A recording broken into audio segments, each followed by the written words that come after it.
ମାର ଦୁଃଖ ପୀଡ଼ାକୁ କେହି ବୁଝିପାରିବେ ନାହିଁ। ମାର ପୀଡ଼ାକୁ ସମସ୍ତେ ଦେଖନ୍ତି, କିନ୍ତୁ ତାହାକୁ ବୁଝିପାରନ୍ତି ନାହିଁ। ସେ ନିଜର ଯନ୍ତ୍ରଣାକୁ ଲୁଚାଇ ସନ୍ତାନକୁ ହସି ହସି ପାଳନ କରିଥାନ୍ତି। ନିଜ ପାଇଁ ସୁଖ ଛାଡ଼ି ସନ୍ତାନଙ୍କ ସୁଖକୁ ଆଖି ଆଗରେ ରଖନ୍ତି। ମାର ମନର ପୀଡ଼ାକୁ କେବଳ ସେ ମା ହୃଦୟ ହିଁ ଜାଣେ।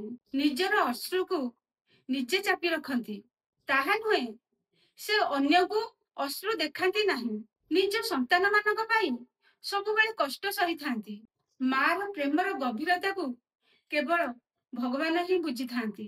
ମା ସମସ୍ତଙ୍କୁ ଆଶ୍ରୟ ଦିଅନ୍ତି, କିନ୍ତୁ ନିଜର ପୀଡ଼ାକୁ ଦୁଃଖକୁ କାହାକୁ କହିବାକୁ ଦିଅନ୍ତିନି। ମାର ବେଦନା ସବୁବେଳେ ନୀରବ। এই ପୃଥିବୀରେ କାହାରି ପାଇଁ ମାର ପୀଡ଼ାକୁ ବୁଝିବା ସମ୍ଭବ ନୁହେଁ। ମାନେ ମାକୁ ଯେବେ ପ୍ରକୃତରେ ଭଲ ପାଉଥିବେ, ତାହେଲେ କମେଣ୍ଟରେ ଲେଖିବେ ଲଭ୍ ୟୁ ମା।